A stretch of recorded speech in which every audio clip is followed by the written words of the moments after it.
দেশে প্রথমবারের মতো চালু হলো পাইপলাইনে উড়োজাহাজ তেল সরবরাহ।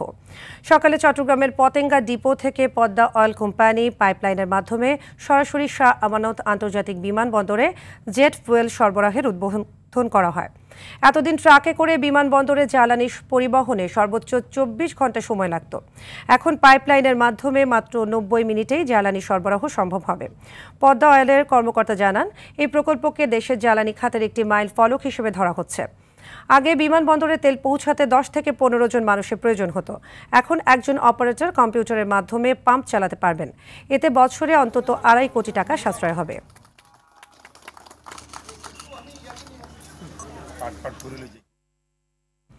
এই বিষয়ে আরও জানাতে চট্টগ্রাম থেকে সরাসরি যোগ দিচ্ছেন সহকর্মী সাইফুল মাহমুদ। সাইফুল, পাইপলাইনের মাধ্যমে বিমানবন্দরে জ্বালানি সরবরাহের বিষয়টি আবারও আমাদেরকে বিস্তারিত জানাবেন।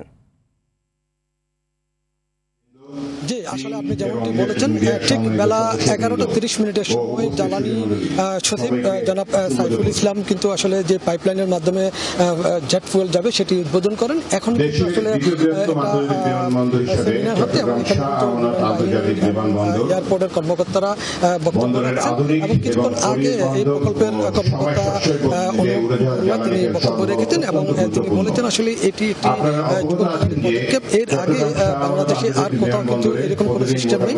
সরাসরি ডিপো থেকে আসলে বিমানবন্দরে জেট ফুয়েল এটি ৫.৭৭ কিলোমিটার জায়গা জুড়ে কিন্তু আসলে এই স্থাপনাটি করা হয়েছে এবং একই সাথে ঘন্টায় ১৪০ লিটার জেট ফুয়েল যাবে এবং এটি যেতে আগে কিন্তু আসলে ২৪ ঘন্টা সময় লাগতো এবং ২০ থেকে ২৫টি ট্রিপে এগুলি পাঠানো হতো এবং একই সাথে ১০ থেকে ১৫ জন লোক কিন্তু এখানে কাজ করতো। এখন কিন্তু আসলে সেরকম আর কোনো কিছু লাগবে না, একজন মাত্র ব্যক্তি কম্পিউটার অপারেটরের মাধ্যমে কিন্তু এই কাজটি করতে পারবেন এবং একই সাথে তিনি জানালেন আসলে সরকারের বছরে প্রায় ২.৫ থেকে ৩ কোটি টাকা সাশ্রয় হবে এবং একই সাথে সময়ও বাঁচবে।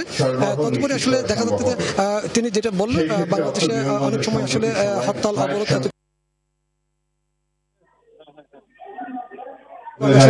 তেল পৌঁছে দিতে পারবে, তাতে কোনো সমস্যা হবে না এবং যেই পাইপলাইনটি তৈরি করা হয়েছে এটির মাধ্যমে ২০৫০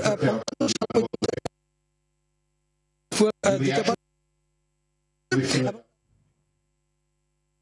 ধন্যবাদ সাইফুল।